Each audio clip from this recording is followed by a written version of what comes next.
എല്ലാവർക്കും all in all യുക്കെയുടെ പുതിയൊരു വീഡിയോയിലേക്ക് സ്വാഗതം. ഇന്നത്തെ വീഡിയോ നമ്മുടെ ഒരു ഡബിൾ ഡക്കർ ബസ് യാത്രയാണ്. ഇത് അത്ര വലിയ സംഭവമൊന്നും അല്ലെന്ന് എനിക്കറിയാം. പക്ഷേ യു കെയിൽ വന്നപ്പോൾ തൊട്ടുള്ള എൻ്റെ ഒരു ആഗ്രഹമായിരുന്നു ഡബിൾ ഡക്കർ ബസ്സിൽ യാത്ര ചെയ്യണമെന്നത്. നമ്മുടെ നാട്ടിൽ ഇപ്പോഴില്ലല്ലോ ഡബിൾ ഡക്കർ ബസ്. അങ്ങനെ അൺഎക്സ്പെക്റ്റഡ് ആയിട്ട് ആ കിട്ടിയ ഒരു അവസരം കിട്ടിയപ്പോഴത്തേക്ക് ഞാൻ ഓർത്തത് വീഡിയോ എടുക്കാമെന്ന് വിചാരിച്ചു. അങ്ങനത്തെ ഒരു കുട്ടി വീഡിയോ ആണ് ഇന്ന് നമ്മളിവിടെ കാണിക്കാൻ പോകുന്നത്. അങ്ങനെ ഡബിൾ ഡക്കർ ബസ്സിൽ കയറണം എന്നുള്ളൊരാഗ്രഹം സാധിച്ചിരിക്കുകയാണ്.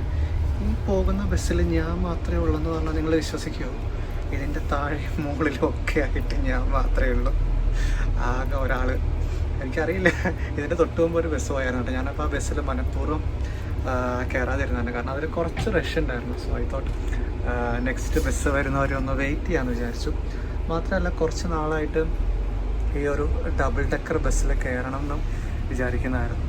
മുമ്പ് എനിക്കൊരു അവസരം കിട്ടിയായിരുന്നു. പക്ഷേ അന്ന് എന്താ പറയുക, വീഡിയോ എടുക്കാൻ പറ്റുന്ന ഒരു സാഹചര്യം ആയിരുന്നില്ല. പക്ഷേ ഇത് അൺഎക്സ്പെക്റ്റഡ് ആയിട്ട് വന്നതാണ്. രസമാണ് കേട്ടോ ഇതിൽ ട്രാവൽ ചെയ്യാനായിട്ട്. മുകളിലിരുന്ന് കാഴ്ചകൾ കാണുമ്പോഴത്തേക്കിന് നല്ല ഭംഗിയുണ്ട് ഡബിൾ ഡക്കർ. പിന്നെ മാത്രമല്ല ഇവിടെ ഇപ്പം സ്പ്രിംഗ് സീസൺ കൂടെ തുടങ്ങിയ കാരണം റോഡിലുള്ള ചെടികളൊക്കെ പച്ചപ്പൊക്കെ വിരിച്ചിട്ടുണ്ട്.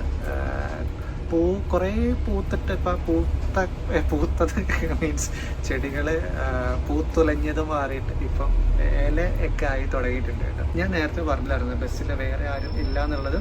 ഞാനപ്പോൾ അത് ഇത് വണ്ടി അങ്ങോട്ട് തിരിയാൻ പോവാണ് കേട്ടോ. സോ ഇവിടെ വേറൊരു വണ്ടി വന്നിട്ടുണ്ട്. നമ്മൾ ഇവിടുന്ന് ഇങ്ങനെ തിരിഞ്ഞ് വന്നിരിക്കുകയാണ്. ഞാനിപ്പം ക്യാമറ തിരിച്ചിട്ട് ഞാൻ കാണിക്കാവേ. എൻ്റെ പുറകിൽ ആരുമില്ല എന്നുള്ളതാണ്. കണ്ടോ ഗൈസ്, ആരുമില്ല. ഞാനും ഈ വണ്ടി മാത്രമാണ് മുകളിലുള്ളത്. നേരത്തെ ഒരു സ്റ്റോപ്പിൽ ബസ് നിർത്തിയായിരുന്നു.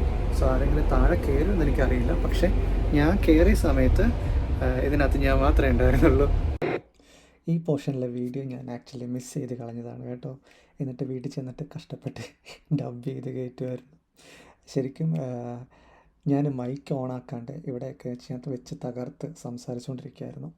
ഈ പോർഷനിൽ ഞാൻ ശരിക്കും എന്താ പറയുക, നമ്മുടെ ട്രാഫിക് റൂൾസിനെ പറ്റിയായിരുന്നു സംസാരിച്ചുകൊണ്ടിരുന്നത്. യു കെയിലുള്ള എല്ലാവരും ട്രാഫിക് റൂൾസ് ഭയങ്കരമായിട്ട് ഫോളോ ചെയ്യും. മാത്രമല്ല റോഡിൽ തന്നെ നമുക്ക് വേണ്ട എല്ലാ ഇൻസ്ട്രക്ഷൻസും ഉണ്ടായിരിക്കും. ഇപ്പോൾ പെഡസ്ട്രിയൻസിനാണെങ്കിൽ ലുക്ക് ലെഫ്റ്റ്, ലുക്ക് റൈറ്റ്.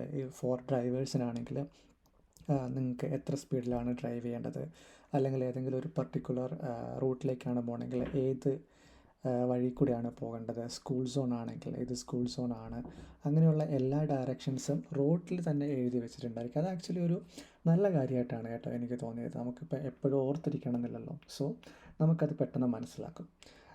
ഇപ്പോൾ പോണ ഈ ബസ്സില്ലേ, ഇതേ കളറുള്ള ബസ്സിലാണ് കേട്ടോ ഞാനിരിക്കുന്നത്. അത് ഓർത്തപ്പോൾ പറഞ്ഞതാണ്. അങ്ങനെ നമ്മളൊരു ട്രാഫിക് സിഗ്നലിൽ എത്തിയിട്ടുണ്ട്. അപ്പോൾ നമുക്ക് മുമ്പ് പറഞ്ഞ ടോപ്പിക്ക് കണ്ടിന്യൂ ചെയ്യാം. എന്താണ് ട്രാഫിക് റൂൾസിനെ പറ്റി. ഇപ്പോൾ തന്നെയാണെങ്കിലും നിങ്ങൾക്ക് നോക്കിയാൽ കാണാൻ പറ്റും ആ കാറ് ലൈൻ ക്രോസ് ചെയ്ത് പോയിട്ടില്ല. ഫ്രണ്ടിൽ കിടക്കുന്ന 2 കാറുകളും. മാത്രമല്ല ആ 2 കാറിൻ്റെ ഇടയ്ക്കുള്ള ഡിസ്റ്റൻസ് നോക്കാം. അവിടെയും ആവശ്യത്തിന് സ്പേസ് ഇട്ടിട്ടാണ് ഇവർ കാറുകൾ നിർത്തിയിട്ടുള്ളത്. സോ ഇത്തരത്തിലുള്ള ഡ്രൈവിങ്ങിലെ ഈ അച്ചടക്കം നമുക്ക് എല്ലാവർക്കും നമ്മുടെ നാട്ടിലുമൊക്കെ ഫോളോ ചെയ്യാൻ പറ്റുന്ന ഒന്നാണെന്നാണ് എൻ്റെ പേഴ്സണലായിട്ടുള്ള അഭിപ്രായം. ഇവരാണെങ്കിൽ ഒരു കുഞ്ഞു റൂൾസ് പോലും ട്രാഫിക്കിൽ തെറ്റിക്കുന്നത് ഞാൻ കണ്ടിട്ടില്ല. മാക്സിമം അവർ പെഡസ്ട്രിയൻസിന് സപ്പോർട്ടീവായിട്ടാണ് ഇവിടെ യു കെയിലെ ഡ്രൈവേഴ്സ് എല്ലാവരും വണ്ടി ഓടിച്ച് ഞാൻ കണ്ടിട്ടുള്ളത്. അതുകൊണ്ട് തന്നെയാണ് എനിക്ക് ഇവിടുത്തെ ഈ ഒരു ട്രാഫിക് റൂൾസ് എല്ലാവരും പാലിക്കുന്നതിനോട് ഇത്രയും മതിപ്പുള്ളത്. സോ നമ്മളിതാ സിഗ്നലിൽ നിന്ന് വണ്ടി എടുത്തിരിക്കുകയാണ്. എല്ലാവരും ഡയറക്ഷൻസൊക്കെ നോക്കി പതുക്കെ വണ്ടി വരുന്നുണ്ടെന്നൊക്കെ നോക്കിയിട്ടാണ് വണ്ടി മുന്നോട്ട് പോയിക്കൊണ്ടിരിക്കുന്നത്. നമ്മളെന്താ ഒരു ടേൺ എടുക്കുകയാണ് കേട്ടോ. വണ്ടി പയ്യെ ടേൺ എടുത്ത് മുന്നോട്ട് പോയിക്കൊണ്ടിരിക്കുകയാണ്. അങ്ങനെ നമ്മൾ സിറ്റി സെൻറ്ററിലേക്കാണ് പോകുന്നത്. അവിടെ ഇറങ്ങിയിട്ട് നമുക്ക് പോകാനായിട്ടുണ്ട്. സോ ഫൈനലി ഒരിക്കൽ കൂടി ഞാൻ മുകളിലിരുന്നുള്ള വ്യൂവിനെ ഒന്ന് പുകഴ്ത്തുകയാണ്. കാരണം എനിക്ക് അത്രയ്ക്ക് ഇഷ്ടപ്പെട്ടു. അത്രയ്ക്ക് ബ്യൂട്ടിഫുൾ ആയിട്ടുള്ള വ്യൂ ആണ് ഈ ടോപ്പ് പോർഷനിൽ നിന്ന് താഴേക്ക് നോക്കുമ്പോൾ നമുക്ക് കിട്ടുന്നത്. റോഡിൻ്റെ 2 സൈഡിലും നല്ല ബ്യൂട്ടിഫുൾ ആയിട്ടുള്ള മരങ്ങളും താഴേക്ക് ഇത്ര നീറ്റ് ആൻഡ് ക്ലീൻ ആയിട്ടുള്ള റോഡുകളും എല്ലാം കൂടെ വരുമ്പോഴത്തേക്കിന് ഇതൊരു ബ്യൂട്ടിഫുൾ കാഴ്ചയാണ്. ഒരു ചാൻസ് കിട്ടുവാണെങ്കിൽ നിങ്ങൾ ഈ ഒരു ഡബിൾ ഡക്കറിൽ യാത്ര ചെയ്യാൻ വേണ്ടി നോക്കണേ. അപ്പം നമ്മൾ ട്രാവൽ ചെയ്ത് നമ്മുടെ സിറ്റി സെൻറ്ററിലേക്ക് എത്താറായിട്ടുണ്ട്. സോ ഇവിടെ ഒരു സ്റ്റോപ്പിൽ ഇപ്പം നിർത്തിയായിരുന്നു. ഞാൻ ഓർത്തു മേളിലേക്ക് ആരെങ്കിലും കയറി വരുമെന്ന്. പക്ഷേ ആരും കയറി വന്നില്ല. നമ്മുടെ തട്ടകത്തിലേക്ക് ആരും വന്നിട്ടില്ല. സ്റ്റിൽ ലാസ്റ്റ് സ്റ്റോപ്പിൽ നമ്മൾ എത്തി കേട്ടോ. സിറ്റി സെൻറ്ററിലെ ഹേ മാർക്കറ്റിലാണ് നമ്മൾ ഇറങ്ങുക. സിഗ്നൽ കഴിഞ്ഞ് നമ്മുടെ ലെസ്റ്റർ ഹേ മാർക്കറ്റ് സ്റ്റേഷനിലേക്ക് നമ്മൾ കയറുകയാണ്.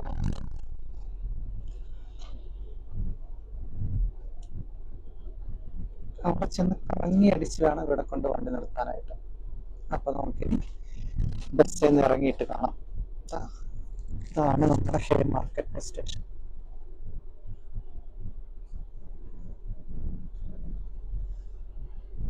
അപ്പൊ നമ്മളും ബസ് സ്റ്റേഷനകത്തോട്ട് കയറാൻ പോവാണ്.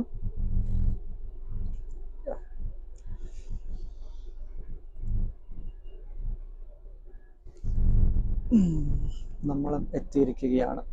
ഇതാണ് നമ്മുടെ വണ്ടി എത്തിയിരിക്കുകയാണ് ഇവിടെ. അപ്പൊ നമുക്ക് പയ്യെ താഴോട്ട് ഇറങ്ങാം. ഞാൻ പറഞ്ഞില്ലേ ഞാൻ മാത്രമേ ഉണ്ടായിരുന്നുള്ളൂ എന്ന്. ഇവിടെ താഴെ കുറെ പേര് വന്നിട്ടുണ്ടായിരുന്നു. നമുക്ക് നോക്കാം.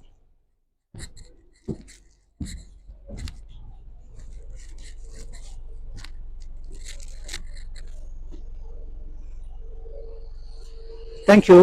അപ്പോൾ നമ്മൾ നമ്മുടെ ബസ് സ്റ്റാൻഡിൻ്റെ പുറത്തേക്ക് എത്തിയിരിക്കുകയാണ്. നമ്മുടെ ഹേ മാർക്കറ്റ് ബസ് സ്റ്റേഷൻ്റെ പുറത്തേക്ക് എത്തിയിരിക്കുകയാണ്. സോ ഇതാണ് നമുക്കിനി ഇവിടുന്ന് വീട്ടിലേക്ക് ബസ് കയറി പോകാനായിട്ടുള്ള ബസ് സ്റ്റോപ്പ്. അപ്പോൾ ഇനി നമുക്ക് പോകാനായിട്ടുള്ളത് നമ്മുടെ സിറ്റി സർക്കിളിലാണ്. ഹോപ്പ് സിറ്റി സർക്കുലറിലാണ് പോകാനുള്ളത്. 7 മിനിറ്റാണ് കാണിക്കുന്നത് നമ്മുടെ ബസ് വരാനായിട്ട്. സോ അത്രയും നമുക്ക് സമയം ബാക്കിയുണ്ട്. ഹോപ്പ് സിറ്റി സർക്കുലർ എന്ന് പറയുന്നത് ആക്ച്വലി ഇവിടുത്തെ ഒരു ഫ്രീ ബസ് സർവീസാണ്.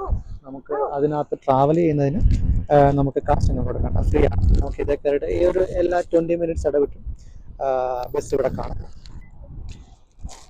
അപ്പോൾ ഇതാ നമ്മൾ നമ്മുടെ ഹോപ്പിൽ വന്ന് ഇവിടെ ഇറങ്ങിയിരിക്കുകയാണ്. നമ്മുടെ ടവർ സ്ട്രീറ്റിൽ ഇറങ്ങിയിരിക്കുകയാണ്.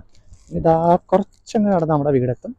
സോ അൺഎക്സ്പെക്റ്റഡ് ആയിട്ടുള്ള ഈ വീഡിയോ ഇവിടെ അവസാനിപ്പിക്കുകയാണ്. എടുക്കണമെന്ന് വിചാരിച്ചല്ലായിരുന്നു, ഒരു ചാൻസ് കിട്ടിയപ്പോഴത്തേക്കിന് ഷെയർ ചെയ്യാൻ തോന്നി എല്ലാവരുമായിട്ട്, അങ്ങനെ എടുത്ത വീഡിയോ ആണ്. അപ്പോൾ വീണ്ടും നല്ലൊരു വീഡിയോ ആയിട്ട് കാണുന്നവരെ ബൈ.